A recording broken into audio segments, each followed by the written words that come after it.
good lineup. Kind of a pony show. Well, that'd be fun. We got a horse late going out.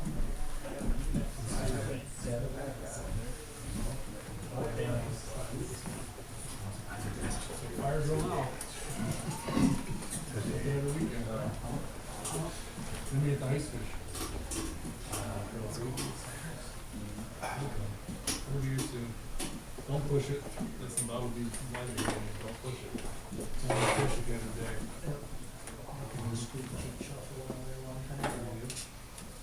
It's cold and sand water. And I'll take the SOS. Anyway, I think we got it. I'm Pat Smith. This is Matt Johnson. I'm gonna thank you for coming in tonight. The rain was tough. And thank God it wasn't snow. There's a few new faces in the crowd, a bunch that you recognize. For the new people, when we talk, Matt and I have been doing this together forever. Okay, we can stand up here and talk about fishing for the next 6, 7, 8 hours. Okay, it's what we do, it's what we live for, it's how we do it. Okay, what makes our seminars different than anybody else? I want hands. Okay, you got a question, and I don't care. There are no dumb questions in fishing. Okay, if you got a question, ask it. If we can't answer it, it's a really good question.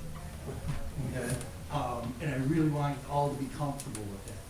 Most of the guys have been here multiple times. Okay, a seminar is a seminar unless it's something you learn. Okay, ask the question. Because we can stand up here and talk about all this and all what's downstairs and whether it's ice fishing or something. It's what we've done for longer than he's been alive. Done a few more years than me. So do that, and I want you to be comfortable with it. There are no dumb questions. Great to see some young people in the crowd. We like that a lot. Okay, so don't be afraid to ask. And like, we wanted to open up with, the season with just, we call it ice fishing assault. Because of, like Pat said, if you know us, we go off on all the tangents. So we've had seminars on panfish and we talk about walleyes the whole time. So what we want to do is open up the platform. Obviously, we got a lot of stuff we can discuss. We'll go and off in different directions, whether it's selecting the right rod, why do fishing weeds, what about light conditions, why are bluegills doing this. So we'll talk about whatever. And the big thing is, ice is coming. We want to equip you with the knowledge to make the right decisions on maybe gear choice, lakes to fish, where to go, those sorts of things. I was at the lead off with, of course, we mentioned it just briefly, ice safety. We're going to get some ice here pretty quick. It will come. Please use caution. I really preach the buddy system. Don't go out at first ice by yourself. Doesn't make any sense. Go with someone, let somebody know where you're going, and just practice at all caution. If you get out there and you get up to the edge of the ice and you go, I don't know, go back in your truck and drive home. If you have to walk up and go, I don't know, what do you think? Should we try it? My opinion is give it a couple more days. So, it's not worth the risk. And when you do get out there right away, a good set of cleats. Most important part, if there is no snow on the ice and if it's just a dusting of snow, put on cleats. Okay, I just flipped 56 years old. Falling down sucks. Okay, these are the cleats I use. They're expensive. It's the best thing I've ever used. Okay, wading the ponds or wading the rivers for steelhead, I put them on my wader. Okay, they have multiple use. That cleat is a hell of a lot less expensive than an emergency trail. Okay, so it definitely, I put the cleats on my boots, and if there's no snow, and they never come off. Take them off before you go home in Harbor, Florida. Yeah, no, I take them off before I get my taxes. But it's critical, and we can stand here and we can all laugh about it, and then until you hit the ice, and a hip goes, or a shoulder goes, or a knee goes, or whatever, be safe. That's first and foremost, is this is really fun. We all get excited, we all get hurry scars, where we make mistakes along the way, but bottom line is keep yourself safe. Spud bar too is a great organized tool. Give it a whack every few feet when you're walking around, you know, can make a big difference, because the ice is not uniform. I don't care what anyone tells you, use a spud bar. That's it. What would you recommend on how many pounds per, well, I mean, all the spud buds are different in weight. But me personally, my spud bar probably hit the ice at least 3 times before I take. Yep. It might be depends on- something that, you know. Well, and Go ahead. that's it. Yeah. You know, I wanna hit it at least twice. And I've got a homemade one, and the bottom is all full of lead, and it's a 1-inch pipe, and if I go through twice, I don't, so you know, most guys are gonna survive on 2 to 3 inches. Okay, but if I can hit it, and the big thing this year, it's gonna be weird. I mean, Mille Lacs 3 days ago was still 42 degrees. Okay, we're last year at this time, I was actually on the ice drilling holes. Okay,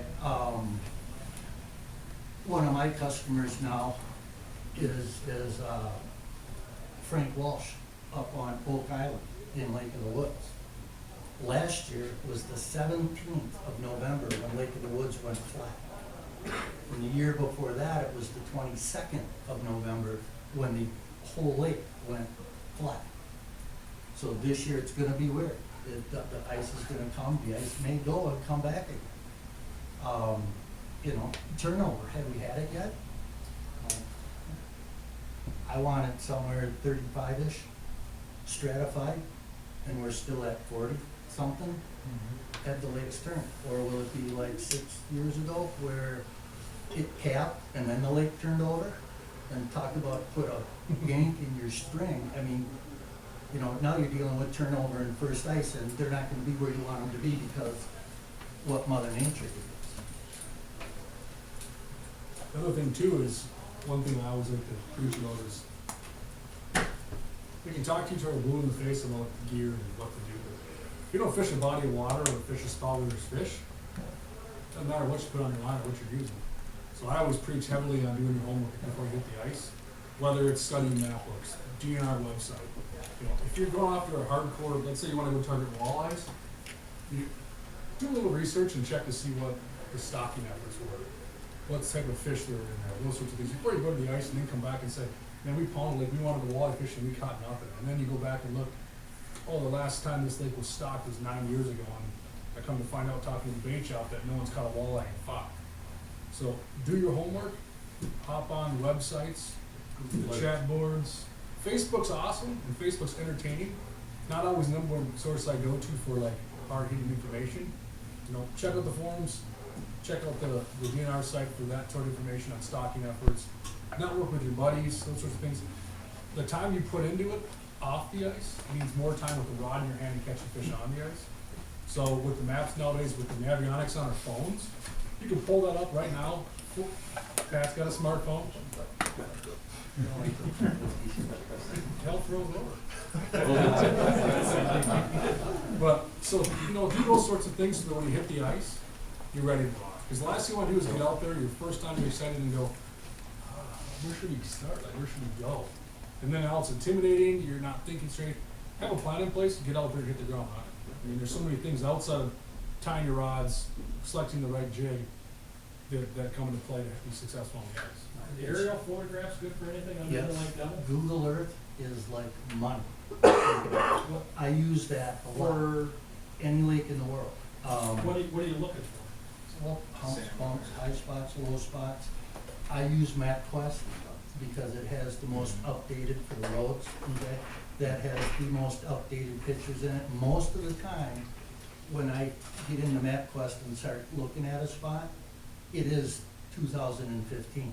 When they, cause down in the lower right hand, and I'm not a computer geek, but they'll tell you, you know, at least the year it was done.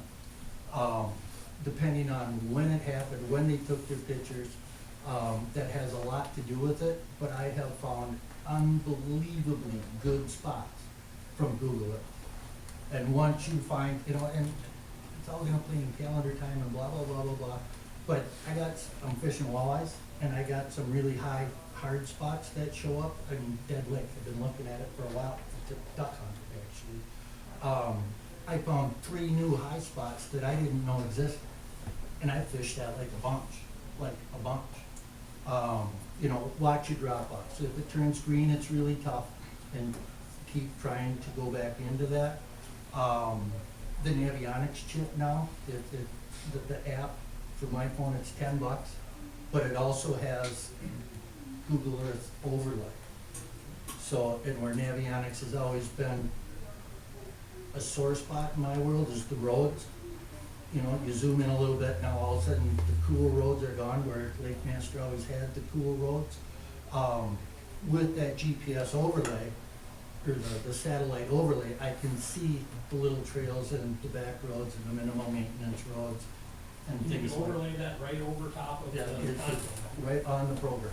Is that on one of these, how do you get to that? You go to Navionics. And then I went to the menu, is it, You might need the latest update. Yep. You fish Canada, make sure you You're get gonna the go to map 15 dollars. options.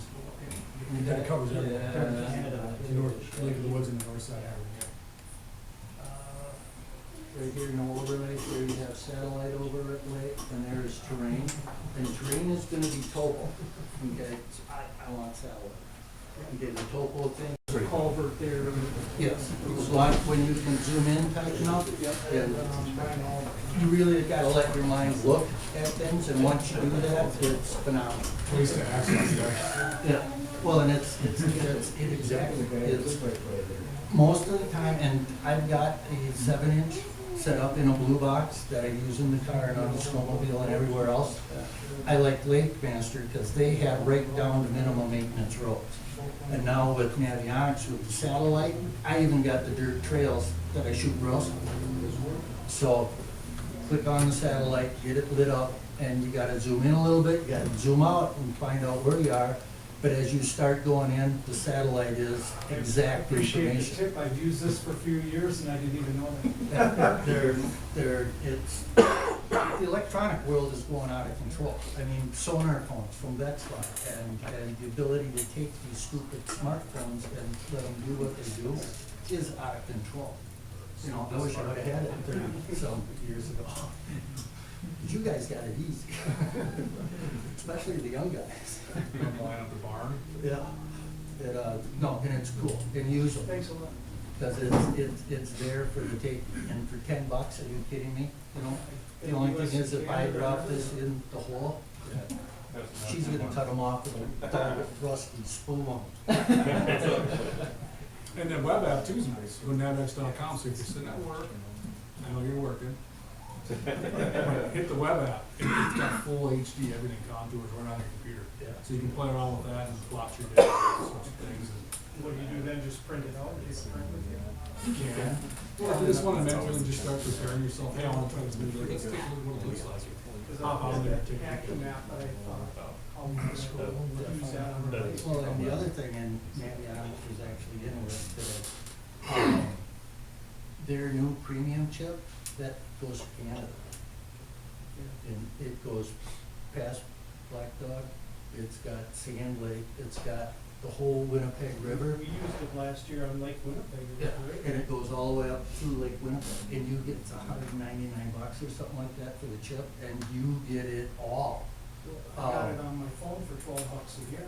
Yeah. US and Canada, and it covers all of it. Phenomenal.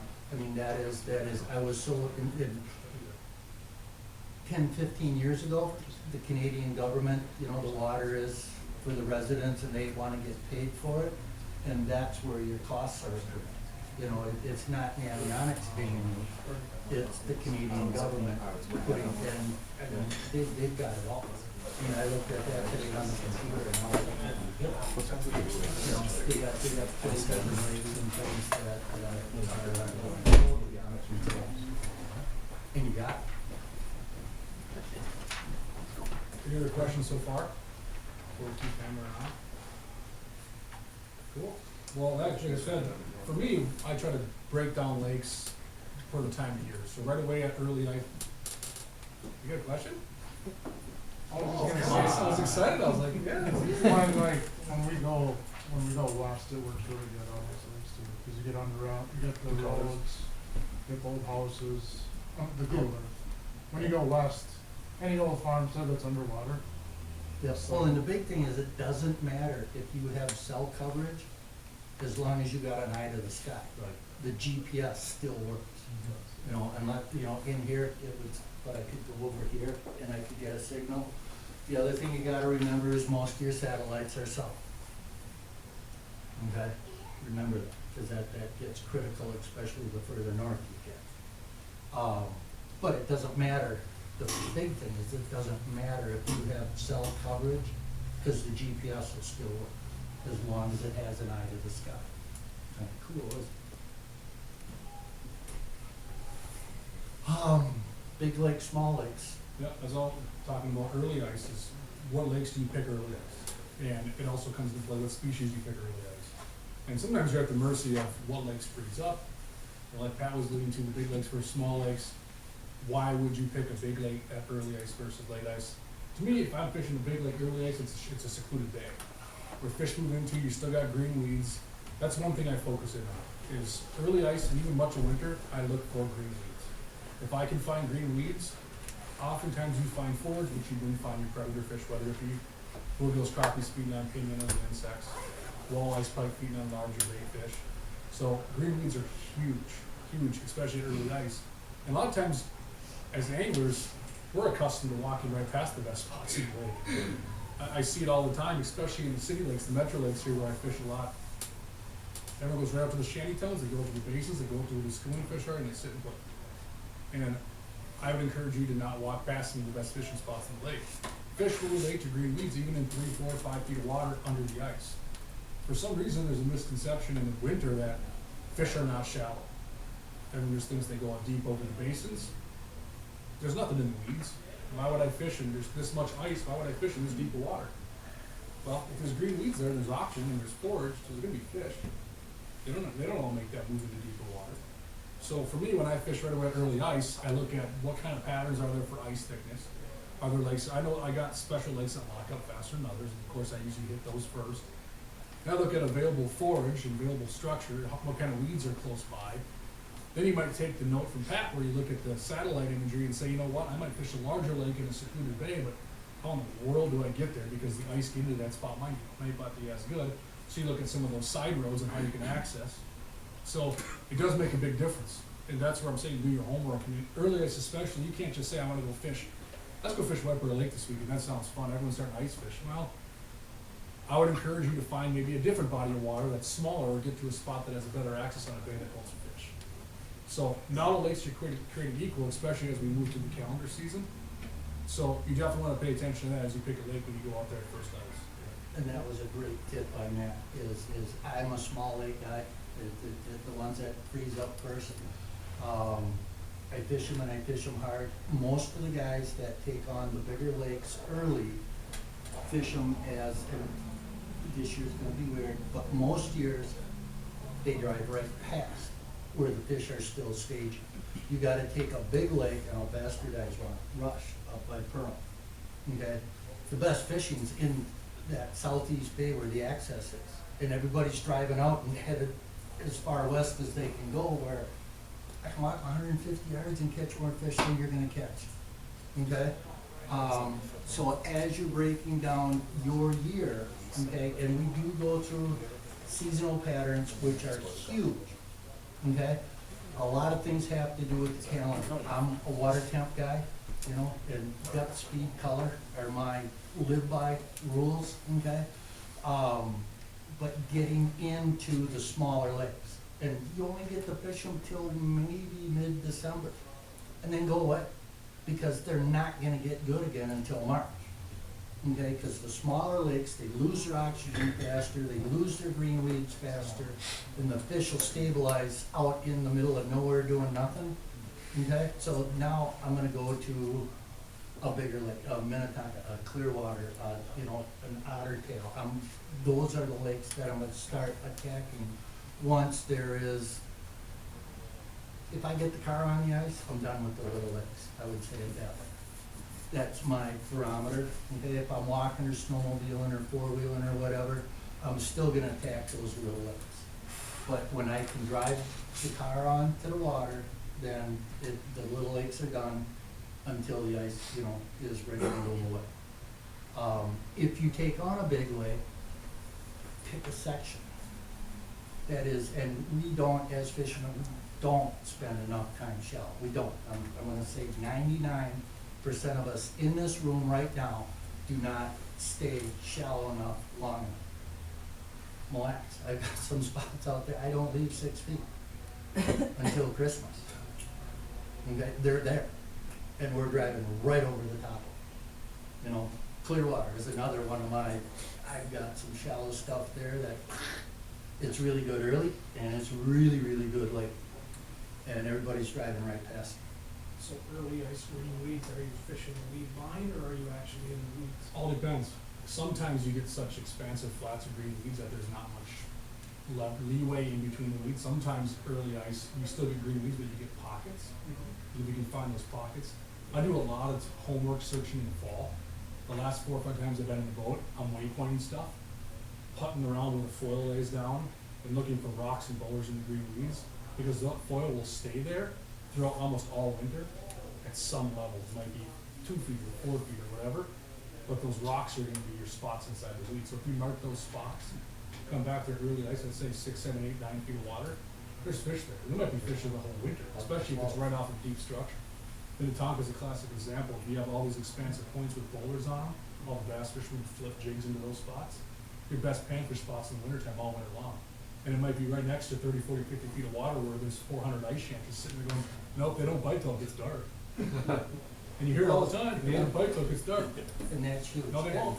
That's all I say, is, if you know, 50 yards behind you, the biggest crappies in that entire bay are biting right now when the sun's right above you inside, all day long. And the big key to milfoil, and I grew up on Tonka, it's my baby, I've spent countless hours out there.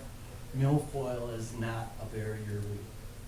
The only thing it's a barrier to is you and how you fish it. Can you cast over the top of it and bring it across? You gotta get really good at pitching. My muskie run, 1992, I got 127 muskies over 40 inches out of Minnetonka. That year, I also caught hundreds of walleyes on a 5-inch power worm, curly tail, in 12 feet of water, dunking the holes. Okay, because the most active fish in the world is at the very top of the break. Okay, in Minnetonka, that's 9 to 12 feet. Okay, it breaks down into the 17 foot, then you get about 2 or 3 feet of coontail after that, and then it goes out to about 25, 27, and drops again. Okay, the most active fish are at the top.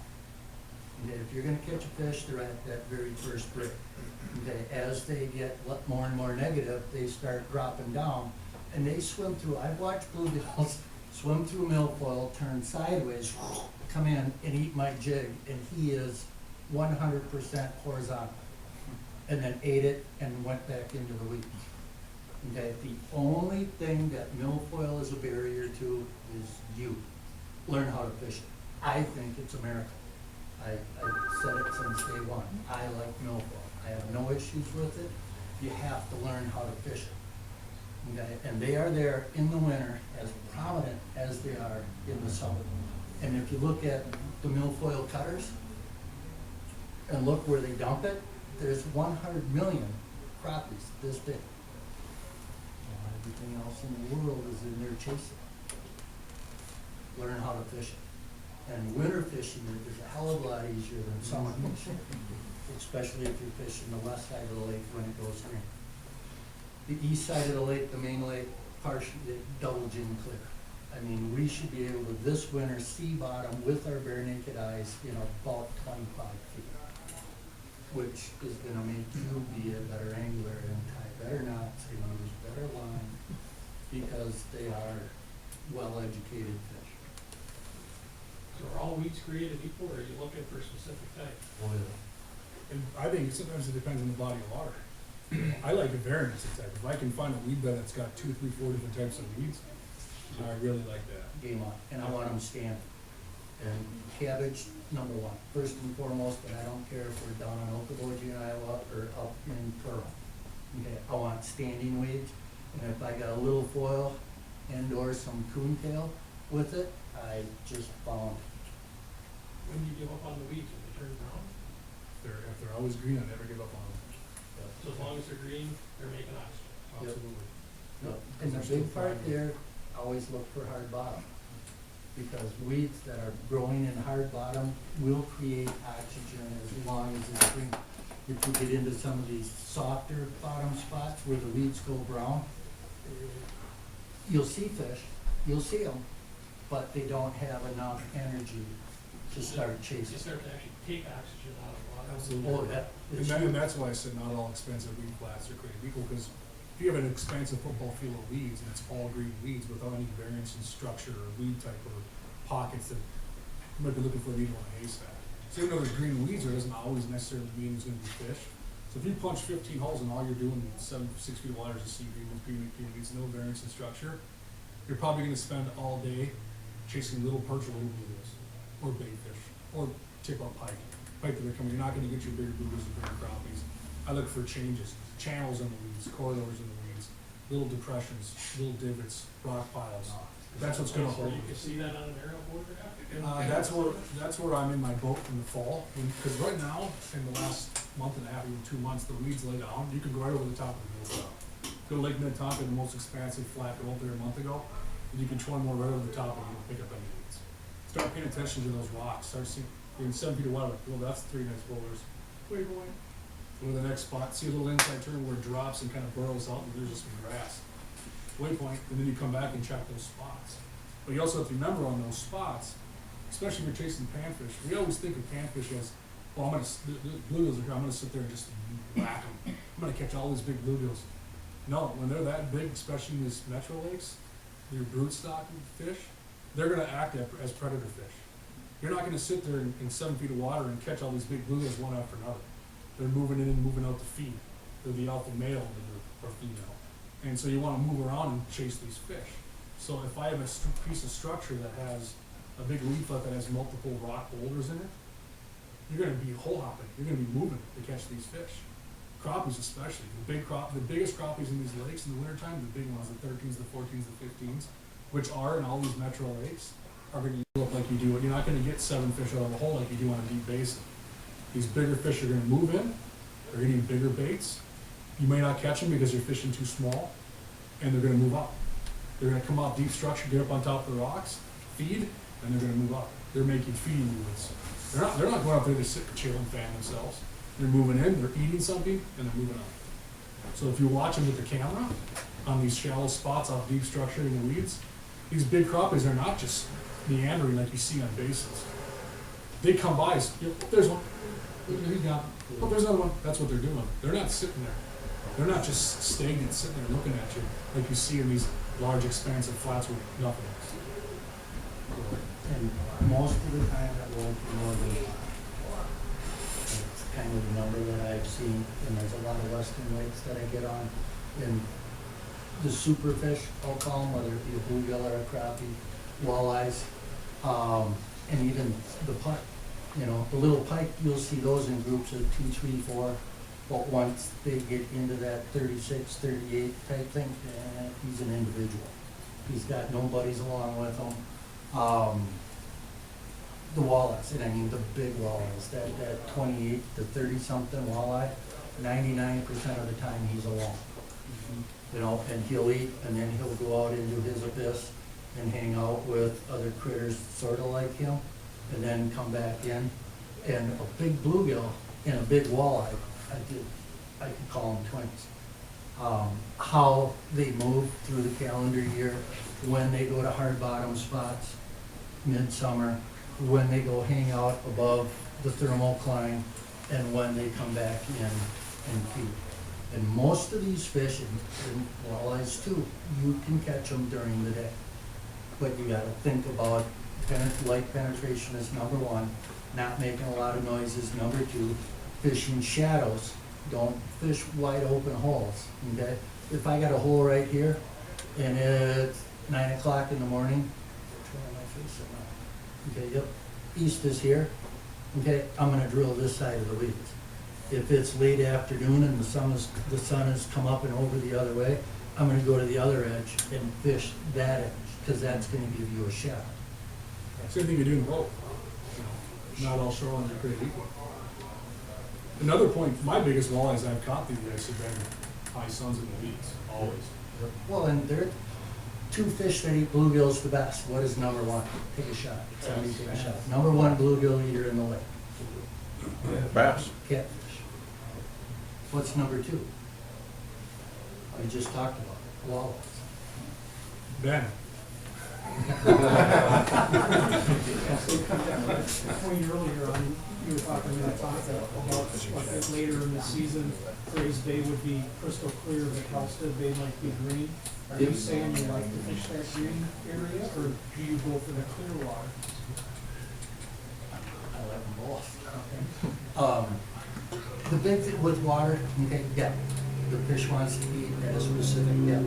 Speed, how fast are you gonna move it, whether we're trolling, whether we're casting, blah, blah, blah, blah, blah, blah, blah, and color. Most of the time, it's chartreuse, little red, okay, that I'm stuck on that because I'm confident with it, okay? Depth, speed, color, okay? In dirty water, you can make a lot more mistakes and still catch fish. In clear water, if you flint, Lake Okoboji, I blew a hernia on Lake Okoboji, yelling at the fish. Okay? So dirty water is easy, but you have to do your homework much better because he can't see you from here to the door. I mean, you know, whatever you can see in the water, okay, it's like the camera. You dip the camera down, the camera can see probably twice as far as you can. You gotta keep that perspective in when you're fishing dirty water, because you gotta bring them in from a lot further away, closer to make it happen. So do I like dirty water? Yes.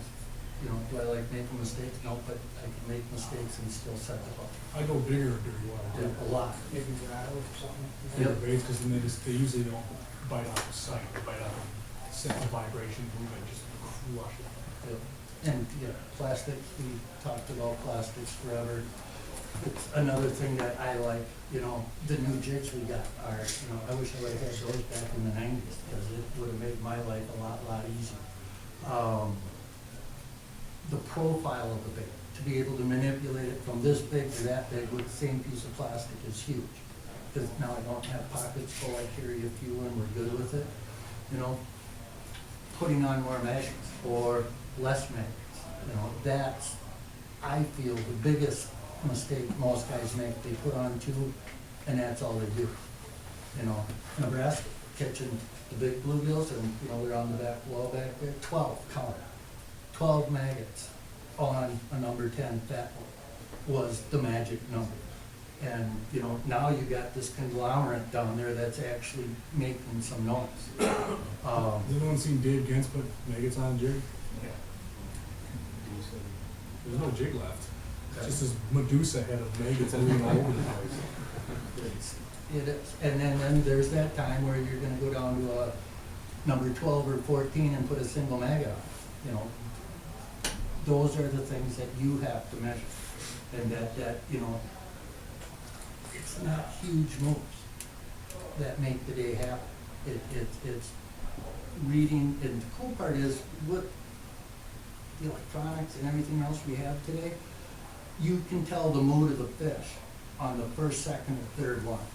You know, there once was a time that I stayed in holes, especially my first hole, way too long, because I wanted to get a system for the day, what dabble they wanted to get done.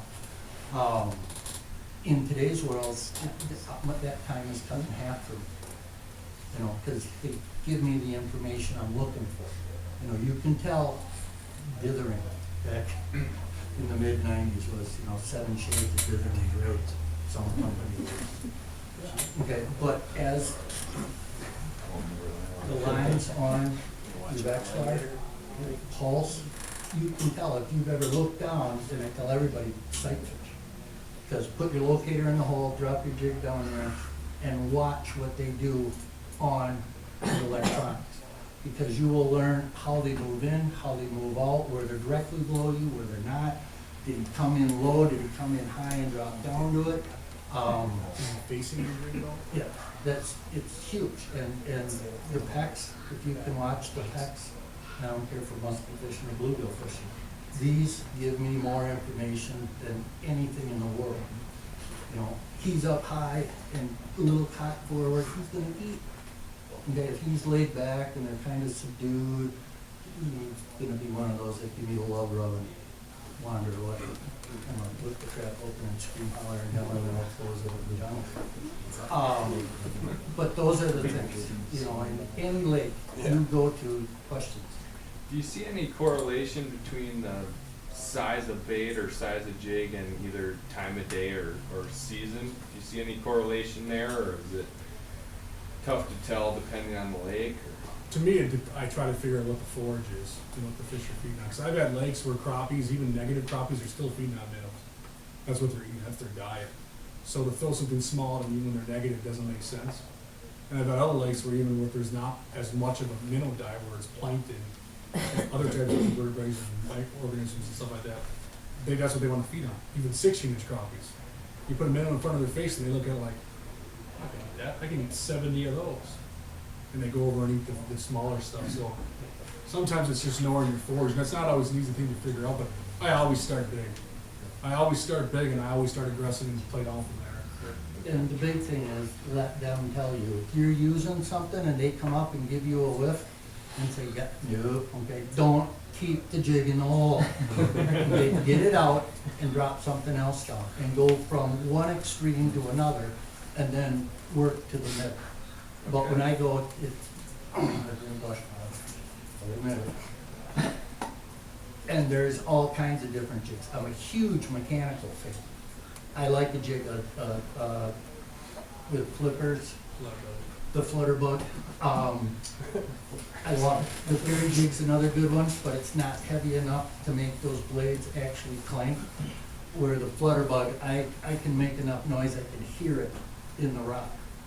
Okay, so mechanicals and me get along really good, and I'm that guy that if it's a dead stick bite, I'm gonna set the rod down, I'm gonna sit on my hands.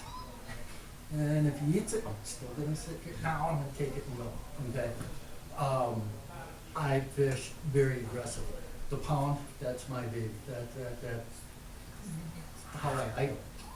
Wait till I get excited. You know, in my world, the pound, the Okoboji swim, and those are the three that I go by. If it becomes a rhythm, and anybody that can, Northern Iowa, go fish Okoboji, because that lake will teach you. We changed our rods when I worked here around Okoboji. That's how much it taught us, okay? And the Okoboji swim, if you don't have that, not gonna have it. If you do this, you're done. If you're doing this and the fish comes in and you flinch, he's gonna swim away. Okay, and I got denied by a lot of big fish because, oh, Jesus. Let the fish tell you what they want. Be smart enough to cut and retie. My best answer to that question. So your first choice is to go smaller then, or is it to change shape?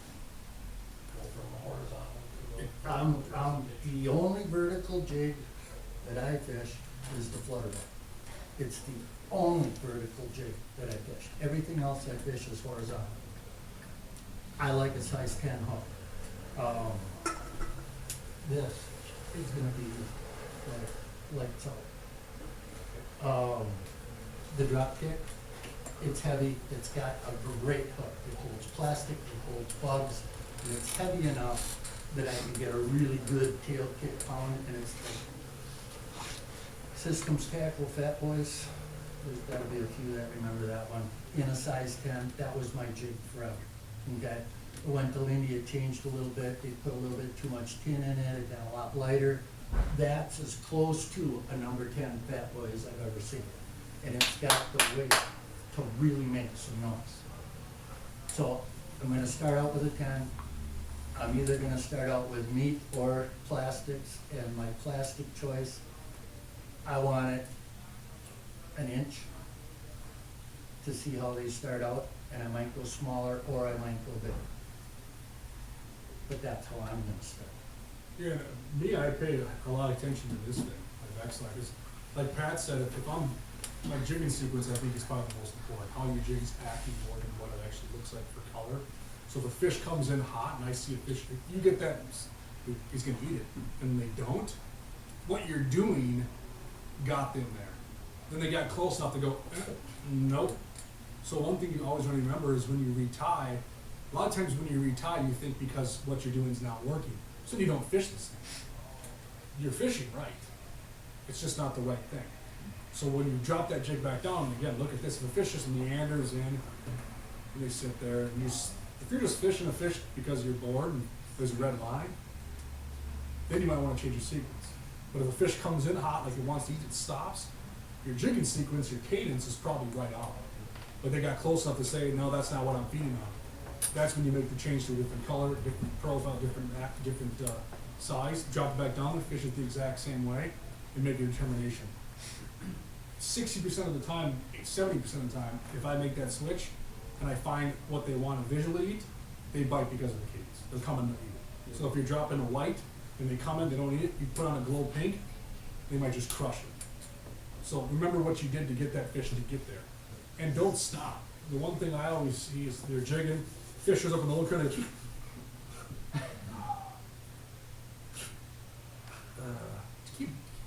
I promise you in nature, when a bluegill rolls up on a minnow, it doesn't just stop and go. It's trying to get away, it's moving, it's doing its thing, so keep jigging. And you know what you can do a lot of times, the fish comes in, this is my best friend. Because if they eat that, game over. Put the live bait away, get a plastic on it and just start, they're gonna eat every time. Find that rhythm, that's probably the most important thing for me. I mean, I can, color like that, so that's always third in the list. And that's totally true. It's the rhythm that you give it, and where most people fail, and we've talked about the pond and things like that forever, it's you brought the fish in. Don't stop doing what you did. If you flinch, if you pause, they know that. And especially, we're talking big bluegills and bigger fish in general. They've already been caught and released a couple of times.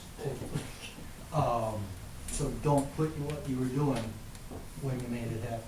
Yes, sir. Where in the water column do you start? Do you usually start right at the bottom? I start the very first second fly reel, pull it out, drop the jig, I'm working. Okay, and my cadence starts at the top of the hole, not the bottom. My cadence starts at the top. And I'll bring it down, and when I pinch the line to get another grab, this is moving. And I get another one, and I keep moving down. The big thing is you need to work the water column down, work it on the bottom for a while, and then come back up. If you can get the fish to move more than a foot coming up, I'm gonna catch it. I mean, no ifs, ands, or buts about it, in my opinion. Depth, speed, color. Okay, number one, depth, where that fish wants to eat it in the water is epic. I mean, and I don't like that word, but it's huge. I mean, that's what makes it happen. Speed, how fast or slow are you moving? How fast or slow is your boat moving forward? How fast or slow are you coming in with a cast? Okay? And then I'll talk about color, and I'll talk about watercolor before I talk about jigging. And there, it's not that simple, but that if you keep depth, speed, color in your mind, and I don't care if we're summer fishing or winter fishing, if you keep that in your mind and actually remember what you did to make the fish bite. And when you fish plastics, that's number one. If you don't remember what you did, good luck on number two. But if you do remember what you did, the next 15 or 20 are coming up like a windmill. And you'll see so many more fish show up on your Vexilar if you do that. Like we oftentimes just bomb it down to the bottom 2, 3 feet, 10 feet of water and start fishing. If you feather it down, I promise you with a little bit of time, you will start to see more fish just show up, and 90% more effectively will that fish eat than if you drop it down and see one show up, bomb it down in and start fishing it, bomb it down, start fishing. If you feather it all the way down, all of a sudden you see a flip of green, orange, red, meeting you down there, and you're just like, here we go. But if you bomb it down there, you might see that fish come in, but they sense something not real too. And they might come investigate, curiosity got the best of the cat sometimes, otherwise they just move on. So you feather that down to that fish, let them come to you. Sometimes it's painstaking, and I mean, there might be exceptions if you're fishing basin perch in 33 feet of water on the lax. you may bomb it down to a fish to get back there to keep catching fish out of the school. But if you're targeting bluegills, big crappies, big bluegills, especially in this shallow water in the weeds, work the whole water column. I've caught so many fish. Who fishes Chisago? One of the most pressured metro lakes now, well, kind of metro. My biggest crappies in the last 3 years have consistently come where I cannot mark them with my Vexilar. They're that close to the ice, consistently in the last 3 years. Well, and the You don't same want thing, anytime you're fishing reed fish, I don't care if you're walleye fishing, northern fishing, pan fishing, start from the top. Because those fish are looking up.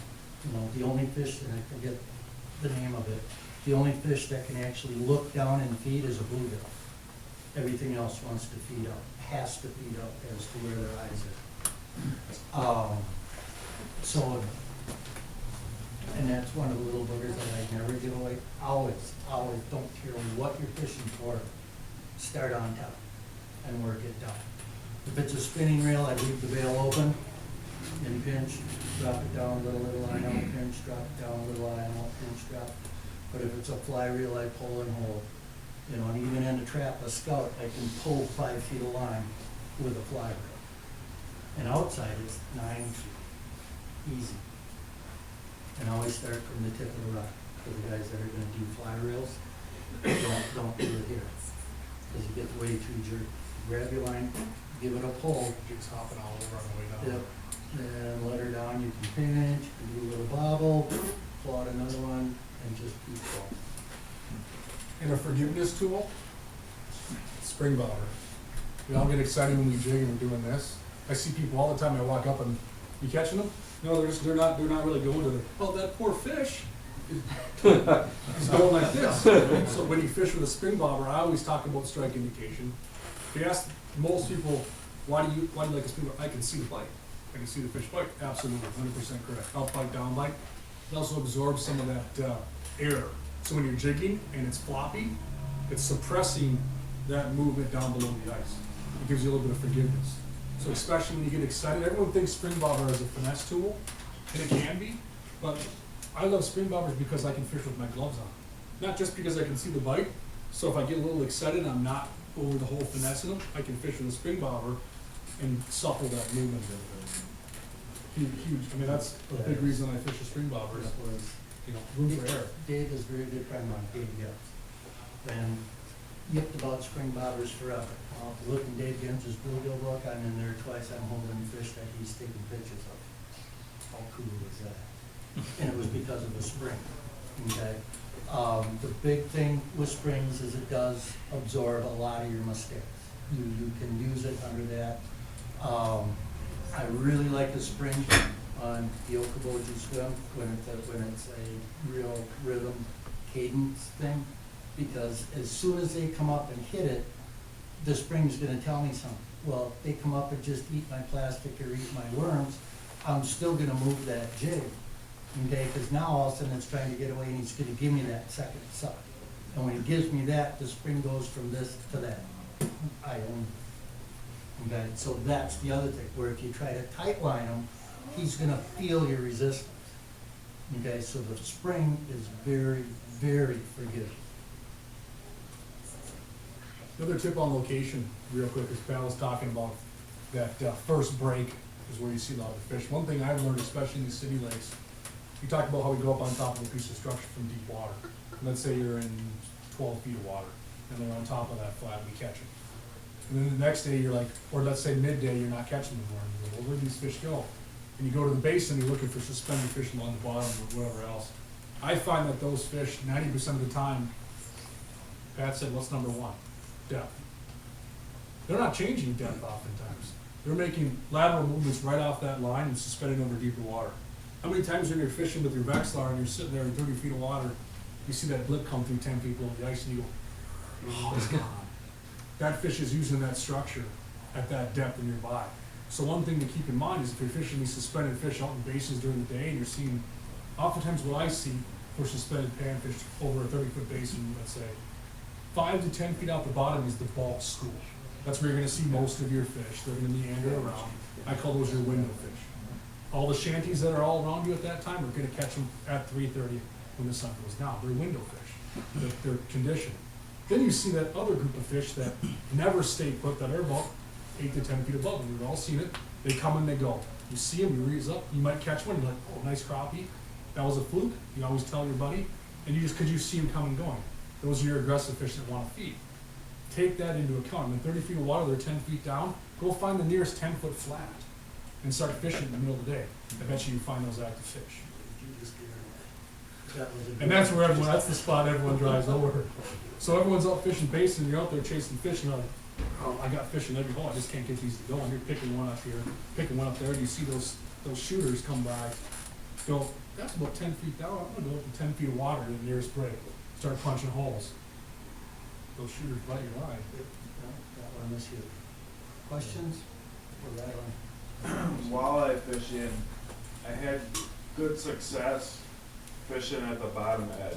Yep. Okay, and it was, you get about 20 minutes.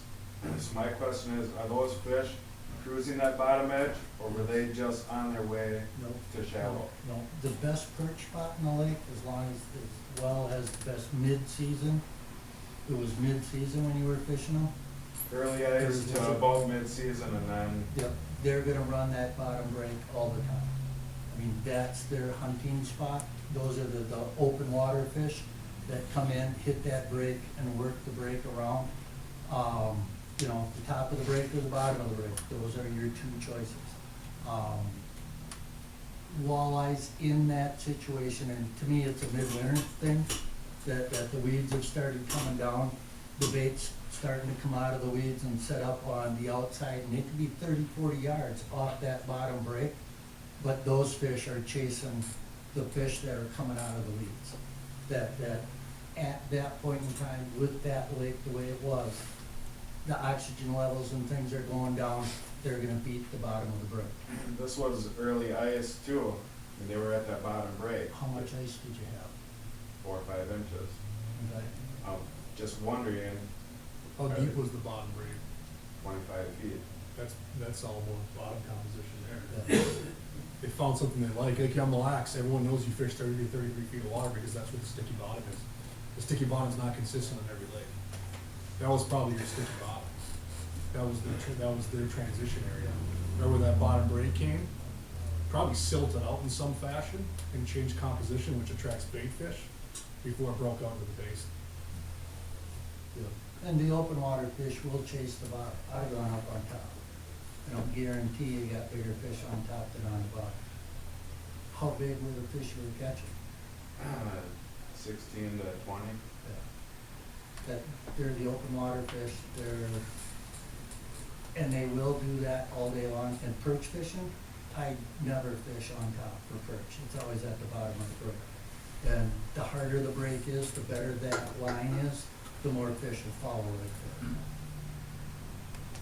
Did you put any tip ups up shallow while you were jigging out deeper? That sticky bottom comes in all sort of bait bugs like that. Yeah, all the bugs hatch in the sticky bottom. Does everybody take a depth finder? Okay, just a regular pinch on depth finder and drop it down. Okay, you're gonna hit a spot of sand where it just hits and comes right out. You're gonna hit a spot of mud where it hits and kind of sinks in, and you can pull it and there's no suction to it. But when you drop it down and that depth bump hits the bottom and you gotta pull and get that come out, that's mud. That's sticky bottom, that's where bugs hatch, that's where every fish in the lake is gonna visit that spot at one point in time or another. Double echo on your Vexilar too. So if you punch a line of holes and you're trying to find that sticky bottom, let's say between here and the back of the store, and you punch a hole every 15 feet, set your depth, let's say it's 30 feet of water, set your depth at 60 or 80 feet, and look for that double echo.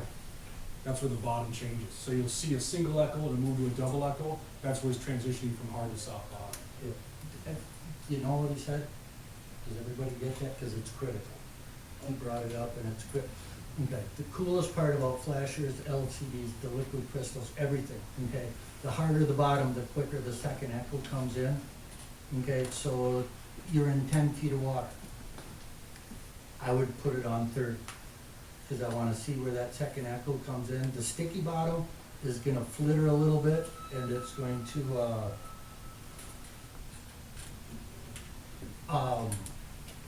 create a second echo. If it's rock hard, it's gonna be a red line here and a red line here. Okay, so on your dial, 0 to 10, and right at 20 tells you your transition line. And if it's echoing greeny orange, that's sticky. If it goes red, that's hard. So the second echo is absolutely positive. And I don't care if I'm using a graph or a flasher. The second echo is your most important tool if you're a walleye big bluegill guy. Will that apply to the hummingbird as well? Applies As to a Vexilar, everyone. right? All of them work the same? The old Super 60 I got, hummingbird, that's 1972 or 3, same thing. Okay. And it is the most important part, and it's the most overlooked by 99.9% of the anglers. If you find those transition spots, and they're muck, I mean, they're muck. And once you learn your units a little bit more, you can tell exactly what's happening there. You know, most days, Matt, I'm gonna tell you what that fish is before he eats the bait. Cause I've stared at, I've got 37 years now with a 3-colored flasher on the ice. So learning that second echo is monumental. So you guys recommend basically doubling your depth where you have it set? Double or triple. Okay. So you can see that second back. So Yeah. Yep, I wanna pick it up as soon as possible. If you're fishing in 10 feet, 9, 10 feet, and you put it on the 20-foot scale, you may miss it. Okay. Okay, so I triple it. I want that screen to shift, so I got both of them where I can see So if it. you're fishing 30, then you probably just wanna go to 60 would probably be. Exactly. up. Yep, yep. And you're gonna see that red where your bottom is. Is that open? But then if you look on a little further on the screen, you're gonna see, A second echo. so there's gonna be a gap and then you're, Exactly double what your depth, exactly double what your depth so if I is. see my bottom in 10 feet at 20, You're gonna get a see second another. echo if it's hot. And we don't pay attention to it if you're not adjusting your dial. Because if you're in 24 feet of water, you put it on the 40-foot mode, you never see that second echo. If you're at 16 feet of water, you put it on 20-foot mode, you never see this. So you're not accustomed to looking for it unless you physically adjust your dial. Because no one will put their dial at 60 if you're in 20 feet of water. It's You put it on. years and I've never done that. Yeah. You set your game weight then? No, No, it actually, no, it's I pretty want good. the game, I put the game to where my jig is green going to orange.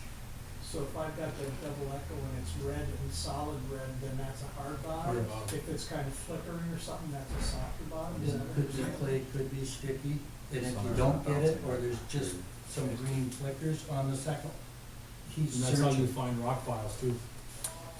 Like if you're in the weeds on Tonka and the rock piles are all 12, 13 feet of water, you can shoot, your double echo will show you crystal clear. You can drop down there and see nothing but reeds on your Vexilar, but you'll still see that double echo. Yep. My Vexilar never leaves the bottom of my boat, and I guide on Tonka all summer long. And I'll go in the middle of the foot, I don't care what you have, there's nothing that'll outproduce the Vexilar you up there. Thickest weeds never blinks, showing you a double echo, shows you the hard bottom every single time. So if you're running a flat and looking for rock piles, and you might see a change in depth, but you might not know if it's rock or not. You go double echo, so all of a sudden you're fishing 18, 18, 18, about 22, and you see the double echo, that's fine. Yes, It's it is. it's a rock And pile. what were you saying with a sticky bottom, would it be, it wouldn't show up It's as. where it changes. You'll see where it changes from, you'll see double echo, well, you might see no echo, you might see just a really faint green blob. And then you see a transition into a greenish orangish, and then you might see a solid bottom, and that could be a transition. So in that between, Yep. Or you might see it go, I've seen it where it's fluttery green to big orange blips and green blips, and then back to a fluttery green. That can be, I've seen freshwater corals do that, because you're just looking for something different in the bottom. So if you're fishing Red Lake back in the day, that's all we did. All these people out fishing saying, oh, these fish, it's just a basin flat, you're darn right. So I'd put the double up, I just walk down and say, oh, here's transition line, I just like this with my foot. Next thing I come behind you and just start catching crappies. For no reason, it's just something, there's a little, you put the camera down there, there's stubble grafts that big. So if you pay attention to your double echo, you can find any variance of depth. So if you're fishing flat with perch, if you're fishing Lake of the Woods all up past Pine Island and you see houses scattered, pull trolls every 20 yards and go take a look and see if there's a difference in bottom. That's why you see that lone fish trap sitting over 400 yards away. Well, and the big thing is your second echo is true bottom. So if you're picking up weeds and things like that, and you're not positive of it, that second echo can't lie, it can't. So It's- you're in 10 feet of water, seeing a bottom, your double echo, you're seeing it at 20. Yep, So that's showing you that's a solid bottom, let's say, at that yep, 10 foot. But I've also seen where your Vexilar tells you it's 10 feet and your double echo's at 24. You're not in 10 feet of water, you've got 2 feet of weeds or 2 feet of something else, or you're sitting on a break. and Your cone comes down and picks up the nearest object that kicks it back to you. the other thing is your second echo will tell you depth changes on that flat. If you're in the boat, you gotta move. You can't, it's hard to do it when you're drilling holes. And I run 2 flashers in the boat with 2 blah, blah, blah. But that second echo, I can tell you how big the rocks are as to how much it moves. Where your depth will stay consistent, and all of a sudden your second echo starts dancing when you're on So big you're rocks. seeing the rock. Exactly. So it will always tell you true bottom. So when you go out and you're looking at a spot, you'll use that double echo until you find a spot in a bottom that you want, and then just set it regular, you always leave your Most setting? of the time, my flash, I wanna blink. You got it? You So see? you're always having your flasher set double what, Yeah. triple what your depth is? It's on in search mode, yeah. Yeah, If I find the fish, then I might fine tune it to where I can see more. But with these flash units now, you could split screen and see double echo. Right. So if you're fishing walleyes, half my screen is 6 or 12 feet, and I might be on 60-foot mode and 24 feet of water on the right side. Yep. Your left side's always gonna be the bottom, 6 or 12, whether you're in 20, 40, or 60-foot mode. That's all I care about. My right mode is my search tool, my left mode is my bottom, and that's what I'm fishing. So it doesn't matter if you're in 60 or 100 or 360 feet mode. Your bottom left's always gonna be your 6 or 12 foot, and that's all you care about. But your right side is how you search. So if I'm searching for walleyes or running for perch, I might be on 60 foot no matter my depth. I don't need to be 20 feet if I'm an 18, I might be on 40, but all I care about is my. Just set it up high, doesn't it? Absolutely. yep. Because, and I like flashers, it's real time, number one. But it's hard to stare at. Where I like a graph next to it, cause I'm gonna see something here, and then it's gonna draw me the picture over here. Boy, that's 2 things I learned tonight. I do know we wanted to, Josh and John wanted to offer you guys some discounts tonight. We'll be here all night, but I know, I think they close at 8 during the week, so I was just, like I said, we'll talk all day at 7:40. We talked all night for that, but I know, Josh and John come up and gave me a discount. We want to do 10% off all tackle and tools, 10% off all custom rods, 10% off reels, 20% off reel with purchase of a rod, 10% off ice houses, 20% off ice house accessories, 20% off clothing, 5% off electronics, so they're running some pretty good deals, saying pretty much sports show. prices. So, and they have sales associates on the floor that can help you out with certain things. So we plan to be here and the doors closed, so. If there's any other questions, otherwise, have fun. Now's the time. There are no downloads. Can you talk about rod action and length versus jigs that you're using? I know it's kind of a broad question, but we didn't really talk about rods much. Did you know what's going on? I built rods for 30-some years. You got the sweethearts and stuff like that, that's 20 years of my world, okay? I don't care about the size of fish you're fishing for. I care about what weight jig you're gonna use, okay? That's how you go about it. Most of the UL stuff out there is flip-floppy, and Thorne still makes the best rod in the world. But the commercially made rods right now that are coming out, Matt and Clam knocked it out of the park, okay? Matching the rod to the size of jig you're using is everything. I mean, everything. And if you get a rod and you're bouncing it and you can't feel that jig bounce, okay, one of two things. The rod's either too stiff or too soft. Okay? Most guys in my world are light, medium light type stuff, okay? Walleye rods, 1/4 ounce. And most of the time that's in a medium, in my world, to a medium light. You know, medium light's an 1/8 ounce, but if you get a rod and you bounce it and you can't feel that you got the wrong rod for the jig you're using. And it all has, and this is a clam rod. It all has everything to do, and they knocked it out of the park.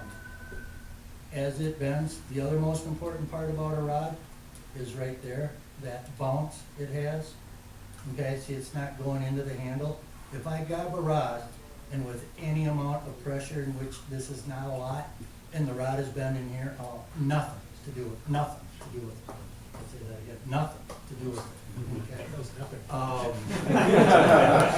You know, the big key is matching them with the size jig you're using. In today's world, the titaniums jigs, we got to go to a softer tip on the graphite rods than we had 10, 15 years ago, because the lead was bigger and we couldn't get that cool kick with them. So the rod actually was a little bit tighter. You know, now the rods have gotten a lot softer on the tip, and that helps out with your tungsten jigs. And the best thing I can tell you is you can't feel it, you got the wrong rod. And I'm gonna say 80% of the time, your rod is too soft. You know, and when I talk about pounding, I put the jig in between 2 foot lines on the Vexilar, and it never changes that. I don't want it to do this, I want it to sit there and do this. Okay, and there again, if I can't do that, most of the time when it starts really jumping, the rod is too soft. And if it's too stiff, it's gonna be very inconsistent on the cadence, where it's gonna kick up and fall down, and you get it for a little bit, and all of a sudden it'll kick up and fall down. That's telling you the rod's too tight. So it match your rod to the jig size. And if I grab it and it bends into the handle, that's what I got a spring for. Okay, a rod that bends into the handle does nothing for me. I mean, long rope, it might make a good anchor someday. You know, it's the best way I can explain it. You guys have any input on ice team videos like on YouTube and stuff? And the reason I ask is I'd really like to see a lot more stuff that talks about structure and reading maps and that kind of stuff. Most of the videos that you find on YouTube is just some guy jerking fish out of the lake, and then that's all you watch all day long. I'd rather see tackle and how to use it and how to read a map. And so if you have any Send it input, to the better guy. you know what I mean? He's manager of us. But more of the technical stuff, I wanna learn something when I go fishing. Like, him and I will go and make a trip somewhere, and we'll set it up and go with a guide the first time to learn. And the best guys we've had has been talking to you about tackle, why you rig something up the way you do, or, you know, what rod you use. Not necessarily just catching a bunch of fish and you go up the next day and not know how to do it. Right. Yeah. Yeah, absolutely. There's a pretty good arsenal out there. Gens and I have been doing some videos. We did one the other day on tricking out a Gens back. Kind of fun. So we're gonna try and bring some more informational videos back like that. I saw one, Jason Mitchell did one where he was doing that overlay of the aerial stuff. That was pretty cool to see that. And how he used it. Jason does a good job. He's come a long way. Jason. But that's the kind of stuff I like to see if I'm gonna go But you wanna learn something. Absolutely. There's a lot of TV shows that we record and TiVo right through them.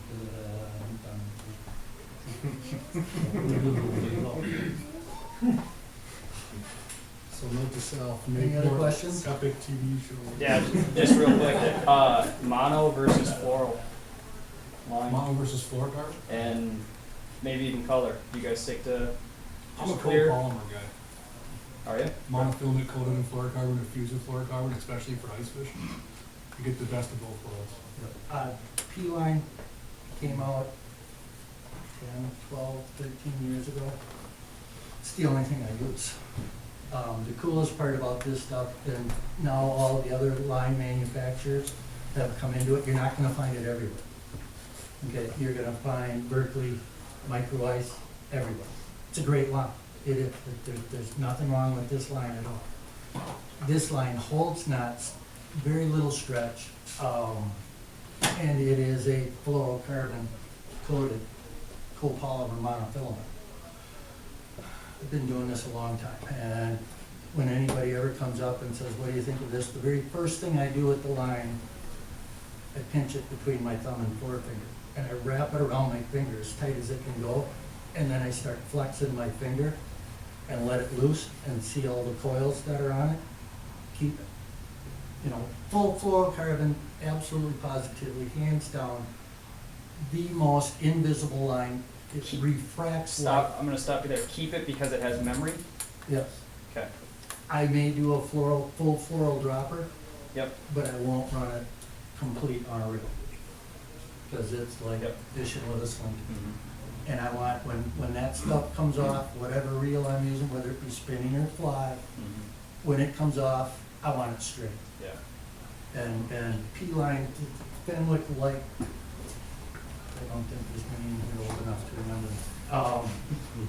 It used to come in a brown package, and they did the weird sizes, the 3s and the 5s, that's all I use, because I can still see it.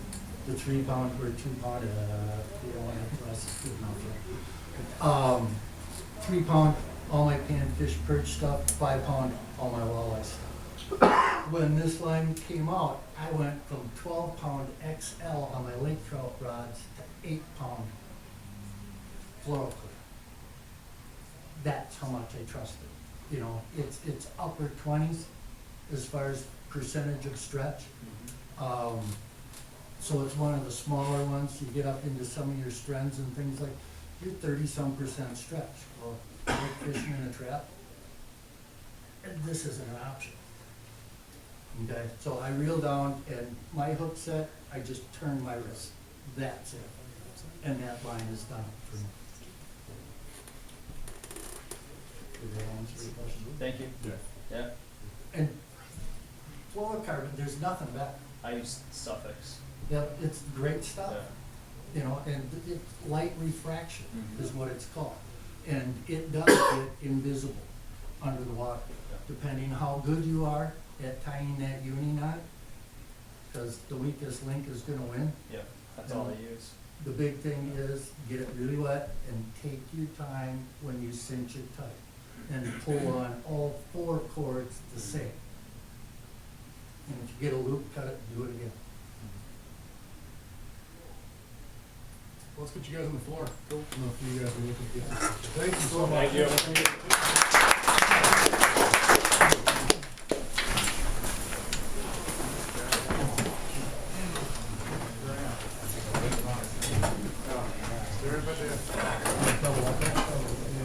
Hey, Bob, how you doing, Danny? Thanks for calling.